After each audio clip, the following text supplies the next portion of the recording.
good?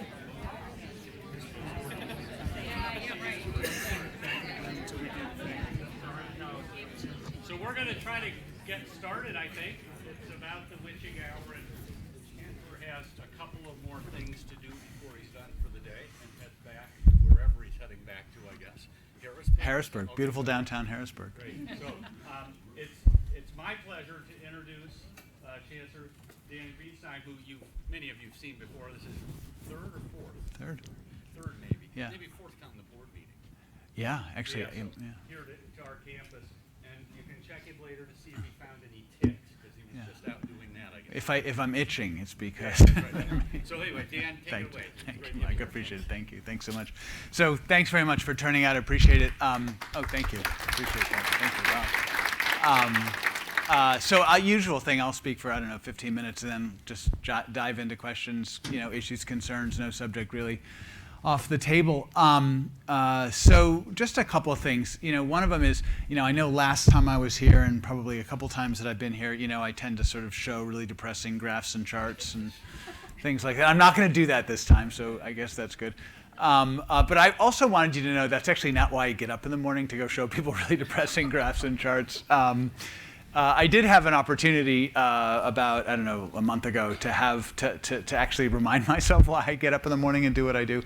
I guess at the end of August, my wife and I, we dropped my youngest off at college, and then went to Seattle to pack up our house and sell it and move to Harrisburg, because I've been commuting from Harrisburg to Seattle for a year, and I definitely do not recommend that to anybody. So how many of you are empty nesters? Yeah, so it's quite yeah. Is it coming? We're getting there.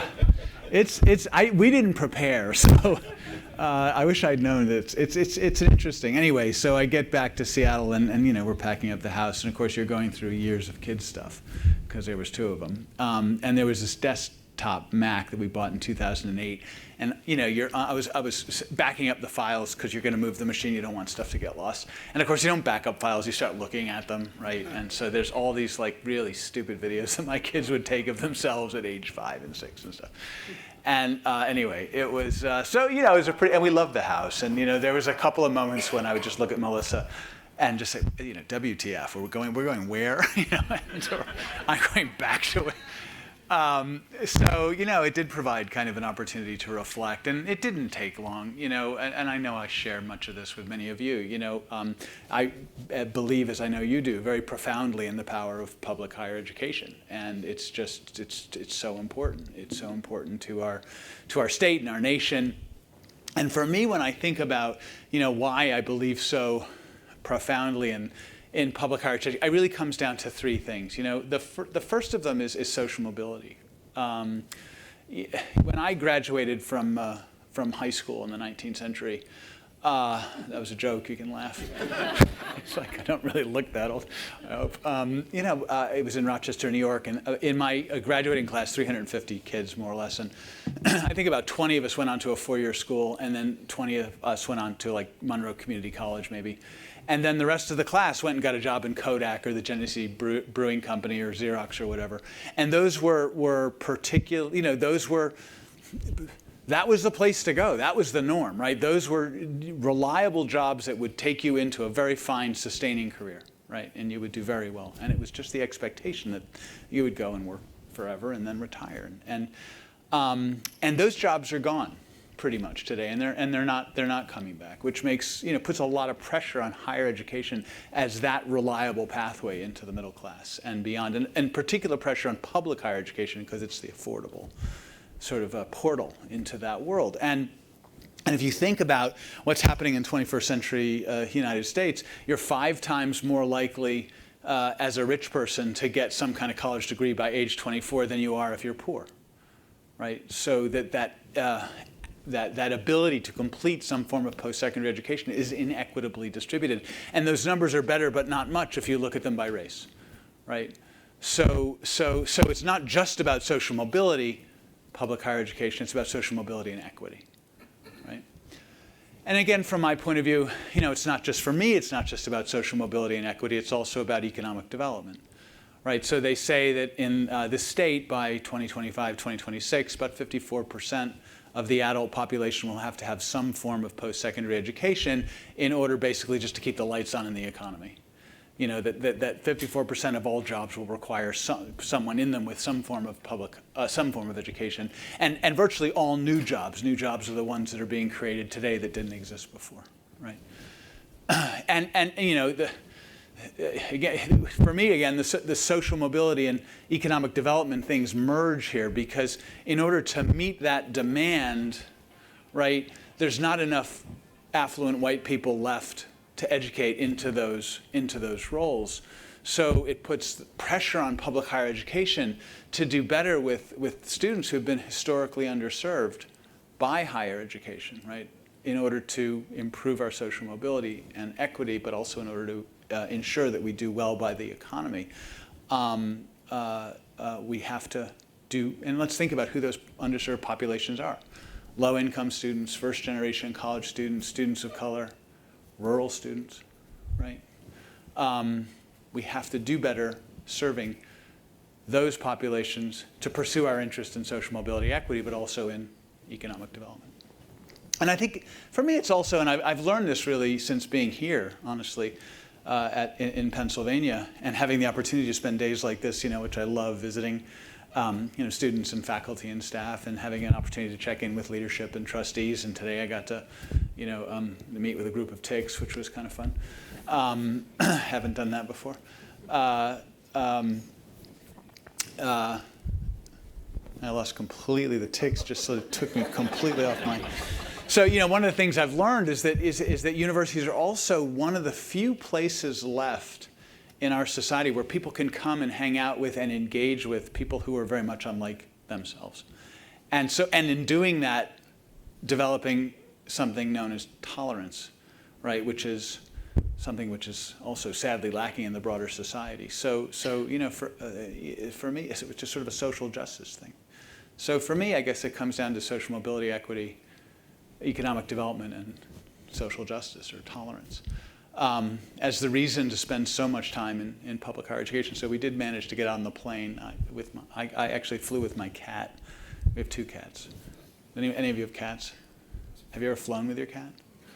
No, I don't recommend that either. So, all right, so you're gonna so glad, the cat owners will be so glad they came, because what I learned is that we have 2 cats, and my wife and I are flying separately. So we learned if you take 2, one of them has to go in the hold, which is frowned upon by vets for obvious reasons.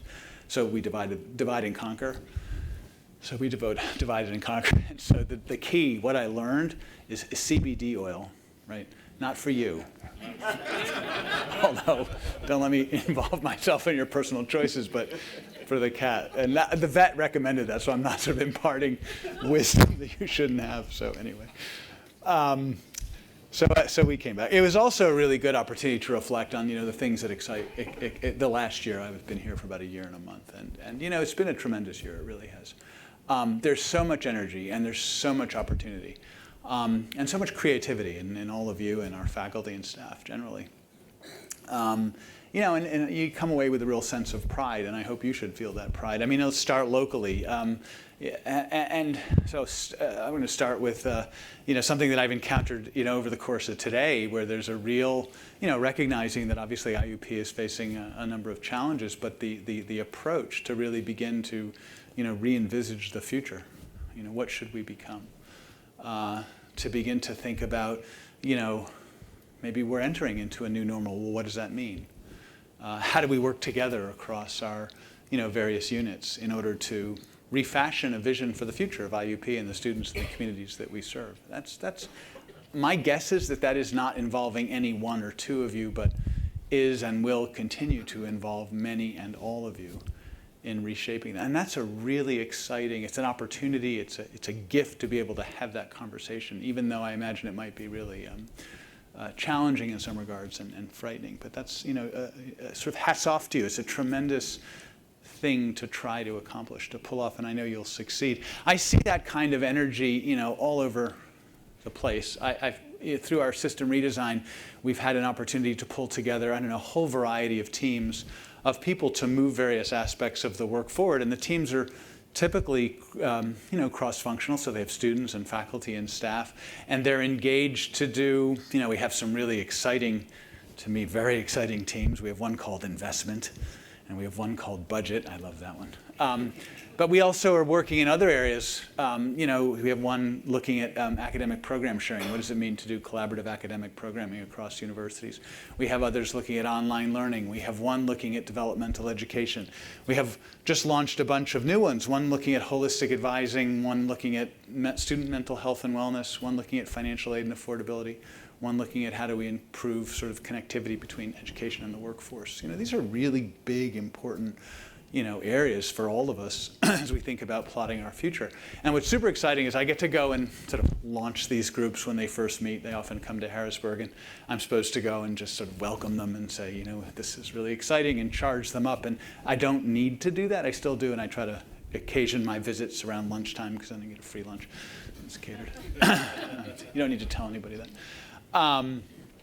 But they're already, they're ready to go, because if it's the developmental education group, that is a problem they have been wanting to solve forever, right? And they have been looking for that opportunity to get together with their peers across the system and really tackle it. And the energy in the room is just palpable. And the one thing that I find myself having to help them get over is this idea that, yes, we really do want you to go out and solve this problem and make recommendations back to us that we can then go and implement, right? So the ask of them is to figure out things that we ought to be doing, and let's figuring out how to, pilot them really quickly so we can find the ones that work and then, spread them where we can spread them. And it's, it's just tremendously exciting to sort of tap into that energy, to see that it's there, to recognize that my role is not to stimulate the energy, but to say, yes, what we really do want you to do is to go and address that and solve that problem. And that's been really exciting.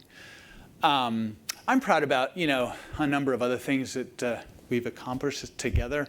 There was a tuition freeze in July, I think you probably noticed. And that was, it was a tough decision for our board to take. It was a tough decision for, our presidents to engage in, because it inflicted real financial hardship on our universities, but it was the right thing to do for our students. We cannot continue to increase the cost of attendance at multiples of the rate of inflation and expect to continue to serve those social justice, equity, social mobility roles that are so important. We have to find another way. And it was a tough decision for the board for all those reasons, but it was the right thing to do because of the belief in our future and the belief in that mission. And I was, I'm still very proud of that. We've done a lot of work, and this is kind of a less obvious thing, but we've done a lot of work improving or strengthening governance and accountability. So when I first got here, I ran into people who would tell me a story of a decision that was made at one or other university that had really terrible consequences, or what they felt were negative consequences. Can everyone think of, I can lend you one of mine, but can everyone think of an example of that? Yeah. Does anyone not think of an example? Because if you can't, I will lend you one of mine. So, all right, so I encountered those quite quickly. And so, I would choose my favorites, and I would kind of dig into them, and I would always ask the same questions, like what happened, how did that happen? And what you do, you'd go to the Council of Trustees who were there at the time. Oh yeah, we knew that was a crazy idea. And then you'd go to the members of the Board of Governors who were there. Oh yeah, that was a stupid idea. Members of what were then my staff, the Office of the Chancellor. Oh yeah, it was crazy. I don't know why they did it, right? And you go talk to members of faculty, and oh my God, that was the worst thing ever. So, you do that a few times, and you're left wondering, well, okay, what happened? How did that happen? How did that happen? If everybody knew, or there was a groundswell of opinion that this was not a good idea, and yet it was implemented. And at least my takeaway was that there was some failing or absence of real accountability, of governance and accountability. And so we spent a lot of time sort of strengthening those mechanisms. And the board actually approved a sustainability policy, I guess it was last week, which kind of puts the last piece of a multi-piece puzzle together, which I think will address this issue. It doesn't, sadly, it will not stop us from making bad decisions. But it will make sure that no decision can be taken, no decision of significant impact or import can be taken without a lot of visibility and discussion, and that no decision of significant import or impact can be taken without real accountability, without consequence. So that's a good thing. And it's there to strengthen all of us. And that was hard to do. It's hard to, in any environment, it's hard to say, wait a minute, I don't think that's a good idea. Not necessarily to say no, but even to have the conversation openly and courageously. And so I think that was a really big step. I'm proud of the work we've done strengthening, our culture. Recently, we established a new kind of a system-wide leadership group, recognizing that you can't really run a complex enterprise like this out of the Chancellor's office without having a lot of support from across the universities. And so, we asked our presidents, and then through our presidents, selected vice presidents, to form a system-wide leadership group. And it was a big ask, because we're saying to folks who have been hired to do a great job running your university.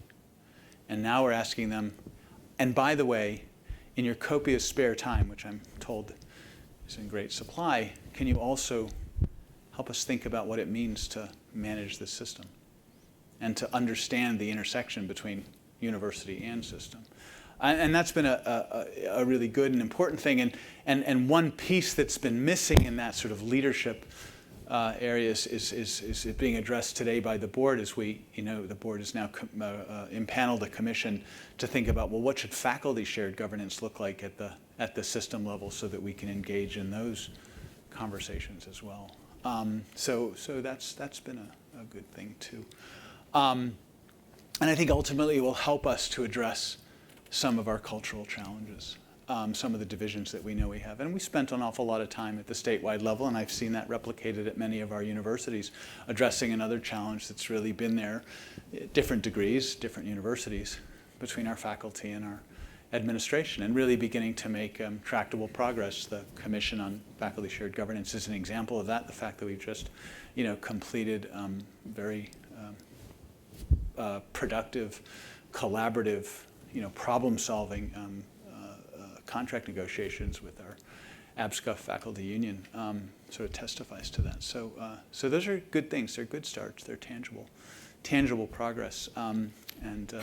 Anyway, I wanted to, and I think all of those things will go to help us address some of the cultural challenges that I know we face. And I talk a lot about that because I'm convinced that we may have the cleverest strategies and the most elegant execution plans and implementation plans to chart a course forward for our universities and our system, but unless we address the cultural strength of our organization, it won't matter, that we won't be able to make the progress we want to make. And we did circulate a survey, I guess it closed a few weeks ago, which was really intending to give us kind of some baseline data that we could use at our universities, within our departments, within our units, to begin to have conversations about our culture and where we might want to strengthen it. And I'm looking forward to those discussions, which I'm hoping we'll be able to have. We'll circulate the results in about a month's time. And that I'm hoping that they will generate good conversation about who we are at IUP and within our units. And so looking forward to that.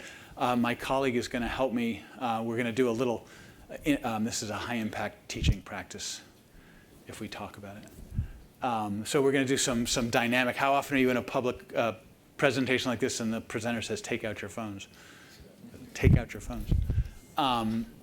So we're going to do some sort of culturally engaged dynamic questions.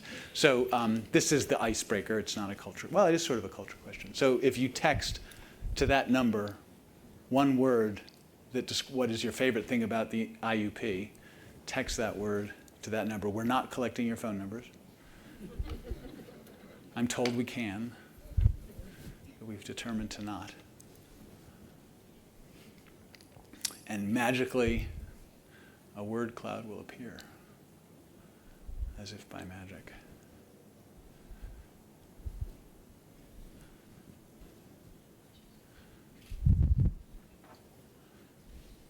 Are there any surprises? Nope. No surprises. Anybody surprised that somebody texted a 3-word? Yeah. There's always one. And I love it. Yeah, right. No, that's great. And that's the kind of thing I hope you'd expect to see. Does anybody think that people are hanging back and gaming the system, watching for words that aren't appearing? We can correct for that, as Cody will demonstrate in the next. Why don't we go on to it? We'll do a couple more. Cody is our Chief Strategic Relations Officer, so he said he would not assist me in this talk unless we would insert this question. So, the Chancellor's Office does a good job communicating information about the state system's objectives. That's a Likert scale. Strongly disagree. Strongly agree is 1. Strongly disagree is 4. Numbers in between. So if you text the number that responds to the question to that phone number, and then Cody will show us the result. He's a very happy guy right now. So what they say in these organizational health type surveys, 80% and above is good. 60 to 80 are areas you probably want to work on. Below 60, you might want to consider working on really hard. Are your challenges. It's not a perfect science, but it's a pretty good indicator. And we'll use, there are not questions like this on the culture survey, but we'll use these data actually to how do we get better, All right, let's move on to this is a typical engagement question. I feel a sense of belonging to the university. Again, text your answer to that number. The survey itself deals with things like engagement. This is an engagement question. Inclusion. Innovation. Is this a place where I feel I can be innovative? Management effectiveness. Communications. So the whole bunch of areas that are, meta themes you can really begin to get at by using the data in the survey. You go ahead, show us the result here. Yes, kind of what I'd expect. Mission-aligned organizations typically push into the 80s. I came from an organization because it was saving the world where we routinely posted 99 and 100%, but we were not very good in other areas because it turns out I was describing to Cody, saving the world is not a team sport. And with these surveys, typically what you want to do is drive these engagement scores. And the reason you want to, you might look at management effectiveness or inclusion or innovation, and you might do work in those areas where you're feeling weakness, but you're doing that to drive this score because when your people are engaged, your performance is just better, right? So these are the pretty important numbers. So that's great. You want to try choose your fave? We'll do one more. Okay, so No, that's another special pleading one. So this is the university has a climate where people can challenge our traditional ways of doing things. This kind of question cuts in 2 ways. One of them is how innovative can we be? Is this a place where innovation is? But it's also one that can land in inclusion. How much do I feel I can bring myself to work, to show up and work and be my true self? Where my true self challenges traditional ways of doing things.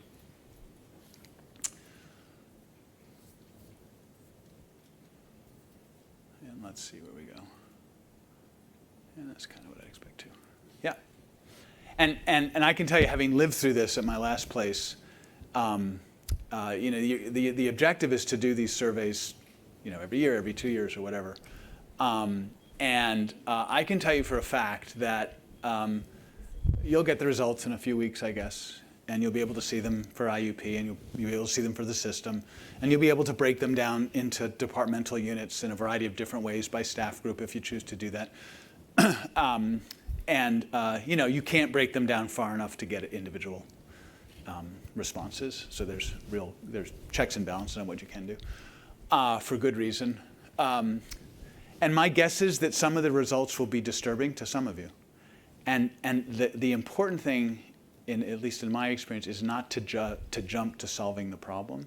The important thing in my experience is to have the conversation about what this means and what are we seeing, right? And then only slowly to move towards problem solving. And then as you do, and we'll provide some supports for this kind of conversations, but as you move towards problem solving, try not to solve all the problems that you see. Try to really focus. This work is really hard. I can tell you from my own experience, the first survey was depressing. The second survey, after killing ourselves trying to move the needle in a couple of areas, was really depressing because we hadn't done anything. So it takes some, these issues are really challenging to grapple with. So I think of the data not as good or bad, but as an opportunity to have a different kind of discussion about how we work together. And so I'm hoping that that will be useful to you and to all of us. So thank you for that. I didn't have any other remarks, but just open it up for comments, questions. So you had mentioned at the beginning of your speech about student wellness and mental health. Yeah. What is the system as a whole across the different schools doing to support disabled students beyond the bare minimum legal requirements? And how are you finding consistency, or how are you implementing consistency among the schools? Yeah, so, and this is, this has other areas. You know, I think one of the things we're learning through system redesign is our universities are doing all sorts of things. They do them differently, and that's actually a strength, not a weakness, because it creates an opportunity to look across the system to look at good and better practices, and then to learn from each other.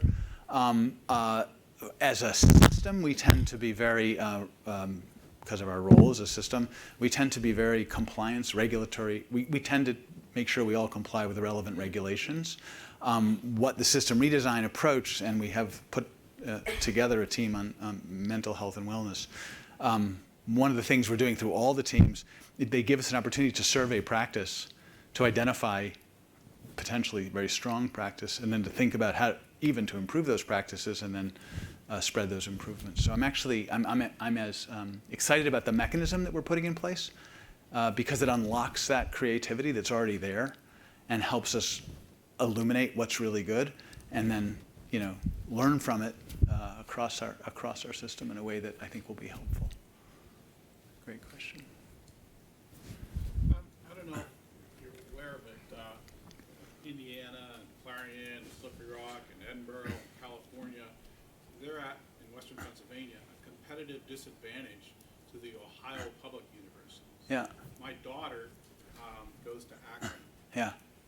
It's cheaper for her to go to Akron As an out-of-state than student. it is to IUP or Yeah. to Clarion Yeah. or to Slippery Rock Yeah. or to Edinburgh, Yeah. where my other kids went. Yeah. And Pennsylvania seemed to be intent upon continuing to shoot itself in the foot Yeah. by allowing tuition increases, and schools by implementing stupid policies of requiring kids to stay in the dorms for two years. Yeah. You know, Yeah. if you don't do something about that, if Pennsylvania doesn't do something about that, Yeah. you would be foolish as a senior graduating, one of the few seniors that are graduating from Western Pennsylvania schools, to not go to Youngstown, Yeah. to Akron, to Kent, to Cleveland State. Yeah, of course you'd miss out on the fine experience that you would have at Indiana. But no, your point is you're absolutely correct. Look, there's a lot of things that we have to operate, in my view, across a very broad waterfront. This is not uniquely a state funding problem. It is, this is a partnership. We're publicly owned universities, and our future will largely be shaped by decisions that legislators will make about funding and other things. But there's also things that we can do. And what's been, one of the sort of core tenets of the work over the last year was to really listen hard to what we're hearing from our legislators, and then to be as responsive as we can be. So what were we hearing? You're not transparent and accountable. Now, I can tell you that I was hearing that from my presidents. I was hearing it from our faculty. I was hearing it from our councils of trustees, and I was hearing it from members of our board of governors. So if all those people are saying the system is not being, meaning the system office, is not being transparent and accountable, it wasn't just the legislature. So, we've made progress in checking that box, and I think we've achieved a much higher level of that. We've heard a lot of concern from the General Assembly that we continue to raise tuition even while over the past several years the state has increased our appropriations by 2, 3, 4, 5% annually. Why are you doing that? So tuition freeze was a big deal in a way because it was responsive to a real concern that the legislature had. We heard continually from the General Assembly that you're not aligning your costs with your revenues. University is, its enrollments have now declined by 20%. Its costs have not. So what are you doing? So the work we've done through system redesign on shared services and other areas are an attempt to really address that challenge. And we've heard a lot, we hear a lot. What are you doing to address the challenges that your low-enrolled schools are facing? And so this whole governance and accountability, this policies that have been put in place, which really will ensure that we, at least if we decide to not act on the real challenges that our low-enrolled schools are taking, that will be a visible non-decision, not just a matter of passing on it. So in context of having made real tangible and tractable progress in each of those areas, we're now back with the legislature and having a different kind of conversation, saying we heard you, and here are the steps that we are taking, and we have more to do. But now we have to have a conversation about two things. One of them is money, and you'll see that the board last week is looking for a one-time $100 million investment profiled over 5 years to invest in our system and its redesign. And some legislative actions that relieve us. But there's more to do. I mean, I think this is a partnership. And I don't disagree with anything you're saying, and I see the threat, because when those students go to Ohio, the threat is to Pennsylvania. When they go to Ohio, they typically don't come back. There's a problem. But at the same time, we have to ask ourselves, are we doing everything we can? Are we doing everything we can to keep a student? Are we doing everything we can to reduce the financial burden on our students? So if students in the room, how much your semesterly textbook cost? How much? 300, 400. How much? Probably a little bit higher because for education we have to pay for additional resources. Okay, 300, 400. Other students? Around 400 400 to 500. to 500. Any other numbers? It's like an auction. Right? If you have to pay for certain access codes, it can be closer to the $900,000 mark. There you go. Access codes are super expensive. A student, you're pointing? I spent about $50 because I didn't buy one book, rented another, and I had a friend who gave me a $60 textbook. There you go. So there's some ways through, but these are still big numbers. And who determines what books you have to buy? Does Pearson? That's a publishing company. Does the president? Does Chancellor? So typically faculty, right? I'm not being critical of faculty, but these are choices that we're making. And there are alternatives that we could presume to make. So, and I'm just picking on the textbook cost because it's an obvious one, right? These are choices that we are making. Are we comfortable with that choice? Are we comfortable that the choice that I have made imposes a $140 access fee on the students in my class? The answer could be yes. And I have, as a faculty member, I can tell you for a fact, it is a pain in the butt to go change your course because you want to implement new supplemental readings, right? It is, because I can tell you all of my courses were perfect. And the reading materials were perfectly aligned with the learning objectives. No, they were. And they're hard to change. But this is why I keep coming. This is why I started with social mobility, equity, economic development, social justice. Because while I know how hard it is to change that course, compared to those objectives, it's an easier choice to make. So speaking of costs, what can students do or what can universities do to help students who have expensive bills, like medical-wise, those who have disabilities and need medications and Yeah. treatments? What can you recommend them to balance those costs in Yeah. addition to university costs? So, without getting into the detailed specifics, I think the point is that there are various avenues that are open to us to improve how we do by our students. And the choice we will make, you will make here, because the universities appropriately determine their own strategic direction. You don't want your chancellor doing that for you. I'm happy to, but you won't be pleased with the decisions or the outcomes. These are the choices that universities need to make themselves. And they all have impact. And so when we go to the legislature to sort of press this case, this grand bargain, and make the case for more funding, are we able to say we're doing everything we can? Look, let me show you. And I don't know. Go ahead. Thank you, Chancellor, for visiting us and spending the time with us this afternoon. I'm Dr. Linnea Young from the English Department. I have a few quick questions. One is, since this system redesign has already been decided by the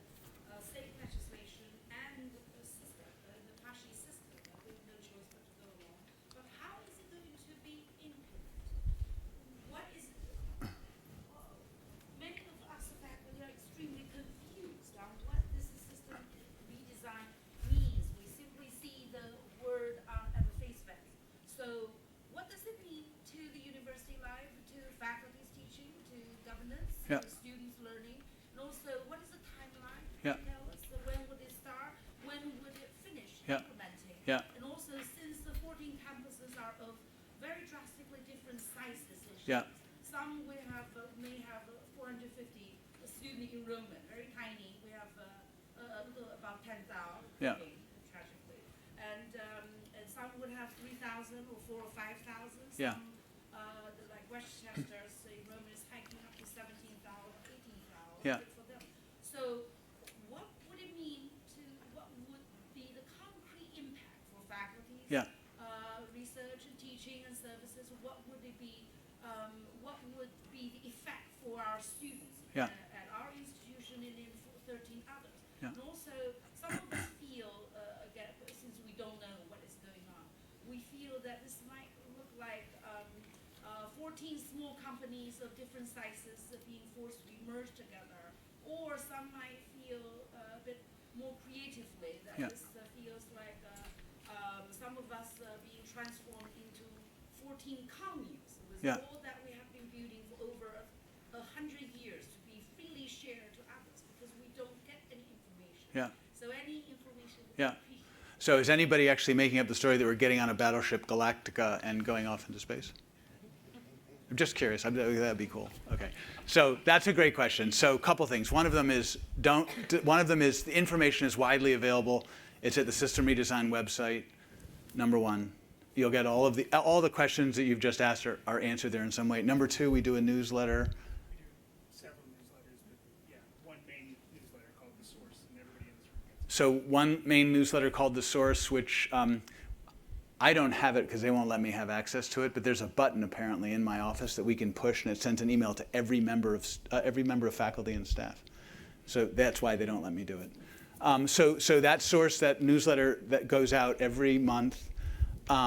So that information, and there's also something that we don't call Rumor Central. What's it called? Forums.pashy.edu. At forums.pashy.edu, if you have a question about system redesign, you can pose that question. And and we're trying to your point particularly, because people absent information will make up the story, and so we're actually it created a mechanism to help folks not do that, to just ask a question directly and we will answer it. And you can always mail me at Chancellor at pashy.edu. But there's some other, let me just give you some other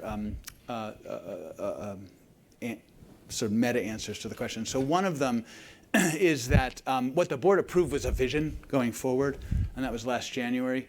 What you're seeing is the implementation plan that you were, and the detail of the implementation plan is being worked out through those teams that I mentioned, and through the system leadership group that I mentioned. So that's a very inclusive exercise.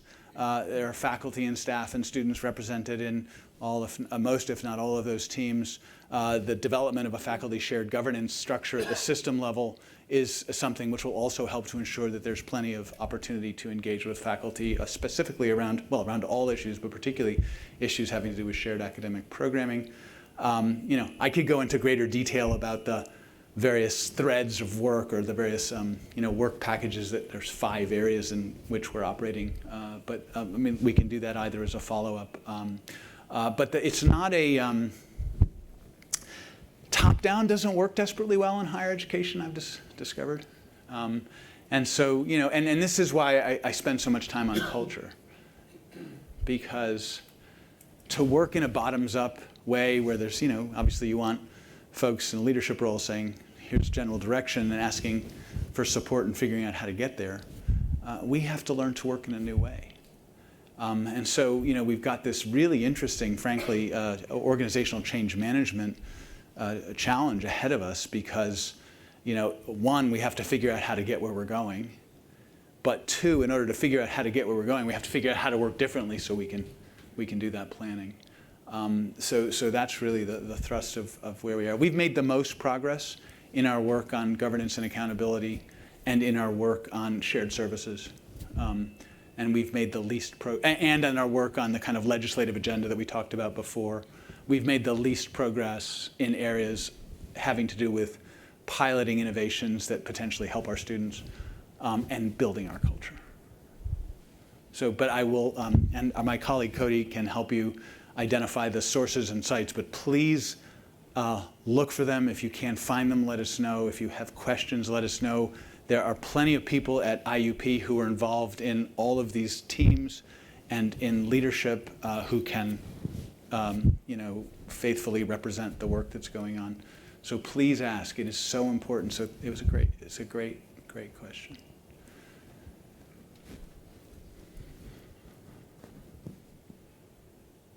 I think I'm going to go to the homogenization one as well. That would be a dreadful mistake. If that's our outcome, that would be terrible. Our greatest strength is in our universities and their particular experiences that they offer their students, their brands, their histories, their communities, right? So the objective is to really enable universities to be even better than they are by drawing more comprehensively on the resources that are available across the system. But if we end up homogenizing, that would be a massive disaster, in my view. Part of the problem is that we are understanding the general principles of the work that's going on. I think it's difficult for faculty to envision what the actual on the ground result of that Yeah. would be. So could you give us an example of a collaboration between universities that is academic Yeah. rather than business or other oriented, and explain what that would look like? That has grown out of system redesign? Yes. I cannot because we haven't done that. Our emphasis has been on governance and accountability and on shared services. So I can speak to those because we have concrete plans for moving that ball forward. When we're talking about shared academic programming, we're still in a pretty early planning stage. We're working on a couple of areas. One of them is is anybody here involved in a cross-university academic program? What's the program? Public health, Public health with who?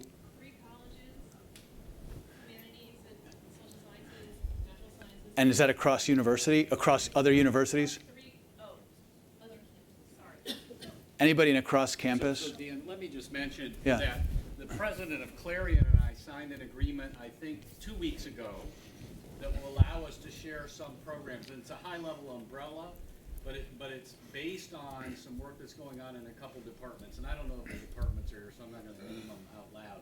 So that's an early stage. Yeah. That grows from this change in perspective, I think, as much as anything. So there are some things developing. Yeah. And we can dig in. I'd rather have colleagues from those areas here to talk about it than Yeah. me to try to misrepresent the interaction they've had department to department. And honestly, what we're focusing on at a system level is putting in place the processes that enable those shared programs to happen. What I've learned talking to people who have actually built or teach in cross-university programs is that they're dreadfully hard to do because our systems don't talk to each other. We don't define enrollment in the same way. Money doesn't flow in the same way. Transcripts don't transfer.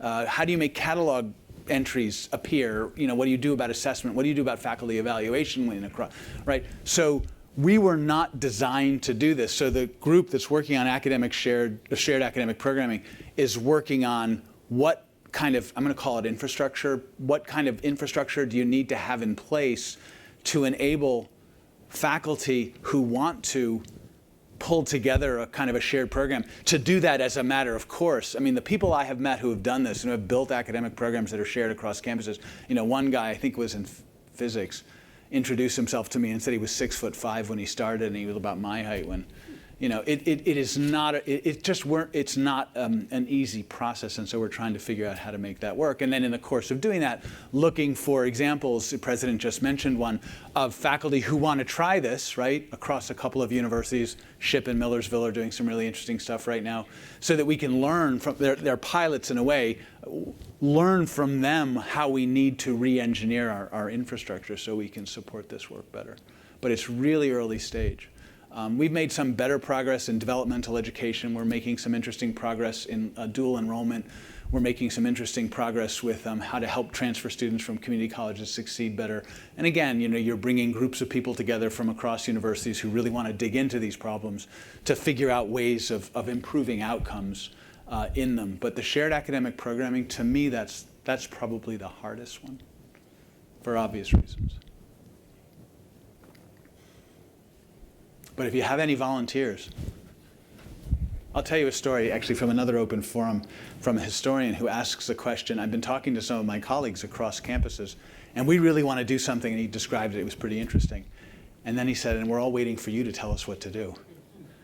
And I'm like, oh my goodness, shoot me in the head. But it was an interesting, and we used it as an opportunity to discuss our culture, right?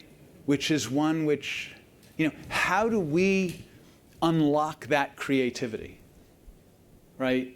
How do we do that? I mean, I was approached by a bunch of geoscientists who really want to do a kind of geoscience certificate, non-degree certificate course, because there isn't one in Pennsylvania, and it's related to some of the extraction industries really seen as being important, huge gap.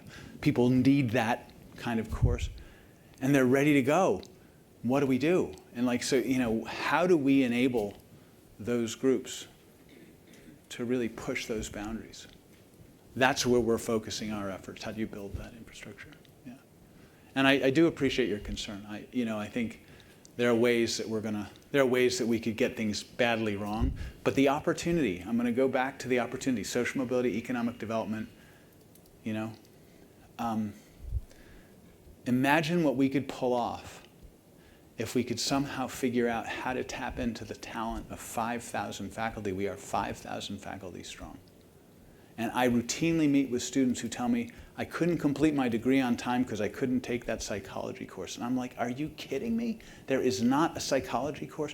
Or I'll go to students who want to go to University X and do nursing and specialize in a particular aspect of nursing.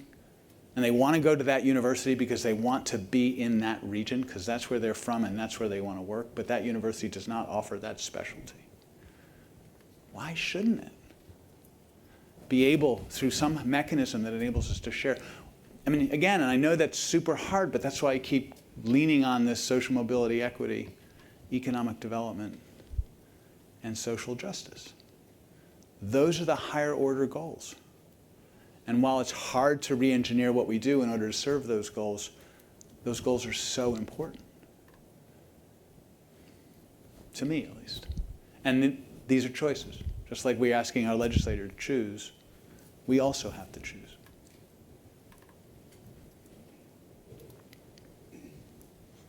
So as you saw, there are students sitting in this room. What advice do you have for us, for now, for the future, and then generations after us? Oh, gosh. What advice do we have for students who are sitting in the room for now, for the future, for generations afterwards? We could all put our answers in a hat. I bet it would be really interesting. So my advice always is kind of the same, is to use your voice, because we're here to serve you. We just are. So make your interests and issues known, and in ways that make sense within your university, which is going to be very different, university by university. But I would be disinclined to be shy. So then, on top of that, you're encouraging us to use our voice, but you're saying, correct me if I'm wrong, but you're saying when you're looking at all these committees, you're talking to faculty, you're talking to board of trustees. And students. You didn't All mention over. students once. Where are the students? In every Where are our committee, voices in every group. being- Yeah. This gentleman sitting next to you is my boss. He sits on the board of governors. I am not kidding. For those of you who are not deeply immersed in the structure of systems, the board of governors is the body that hires and fires a chancellor. So students' voice is, well, and I'm sure it's represented here at IUP in ways that I'm not familiar with. In lots of ways, and I think it's always a question to ask, though, and it's Yeah. a good one. That's what led to us having the university-wide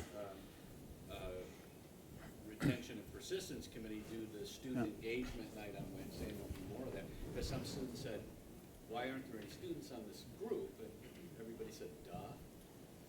So asking that question is a good one always to check on. Yeah, that's great. Earlier, you were talking about a new decision-making model that would have greater accountability. So who's going to be held accountable, and what's that going to look like? Yeah. So so we put in place a structure where universities will develop goals, multi-year goals, according to a bunch of measures that the board agreed. And the measures won't surprise you. They have to do with student success, student outcomes. There's some financial measures, obviously. And so universities are developing those statements of goals. They tend to be aligned with their strategies. And it's important to recognize that universities are in various stages of strategy development. I think you're in the middle of or beginning a kind of a refresh. Others just finished theirs 2 years ago, and others are starting out looking at a self-study from middle states as a kickstart. So, but the objective is to ensure that the goals that we're asking universities to set, they're setting in consultation that are university-wide, right? Universities pulling their goals together and being very clear about.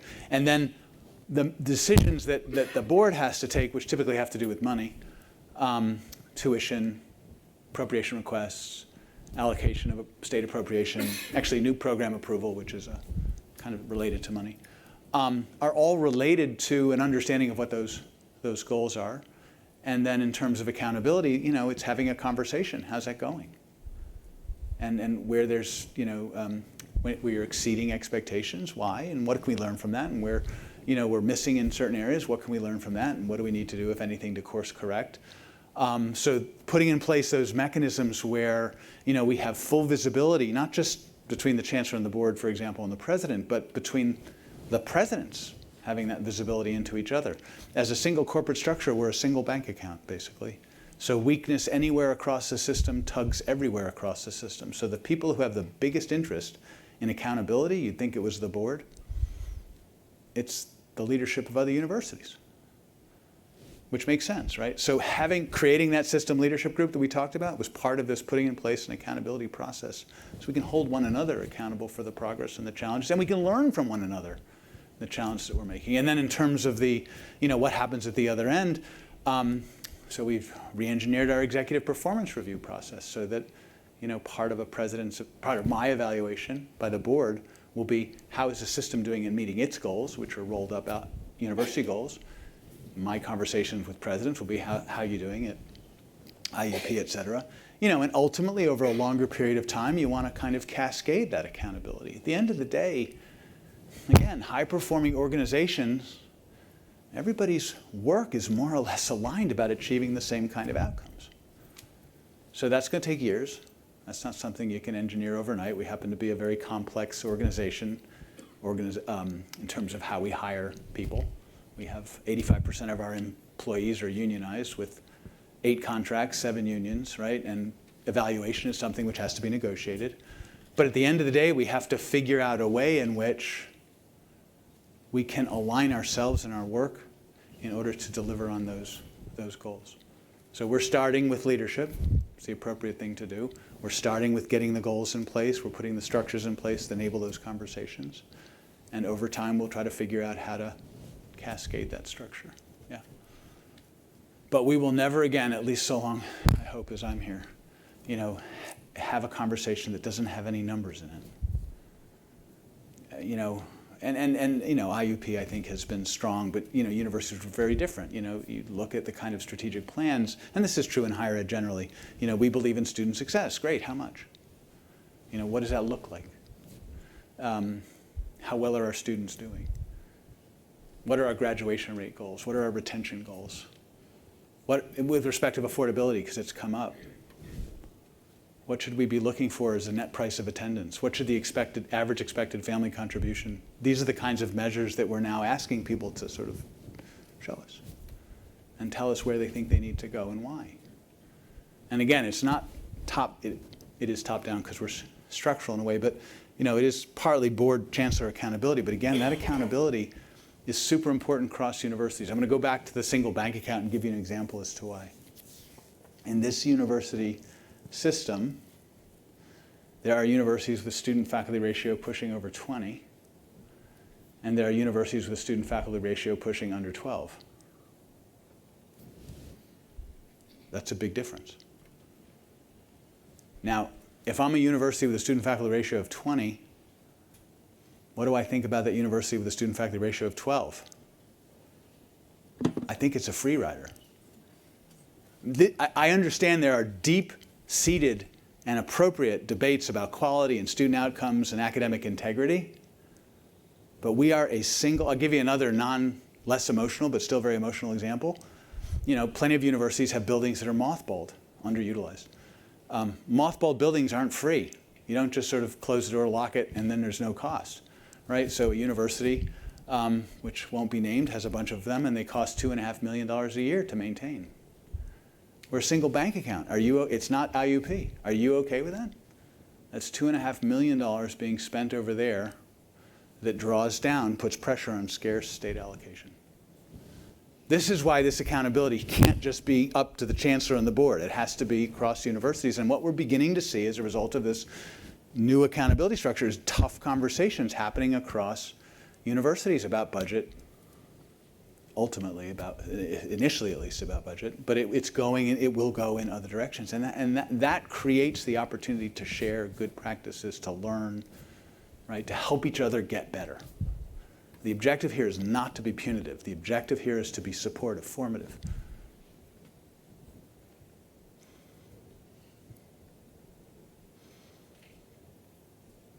I'm super excited. Can't wait for year 2.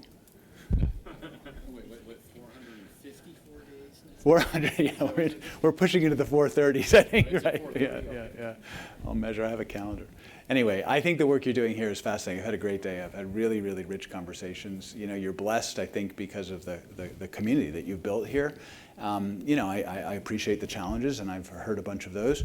But I also appreciate the real energy that is being focused in the future, right? And that's really where we need to look. And I'm excited by what you're doing. It's great to be here. So thank you for having me. Appreciate it.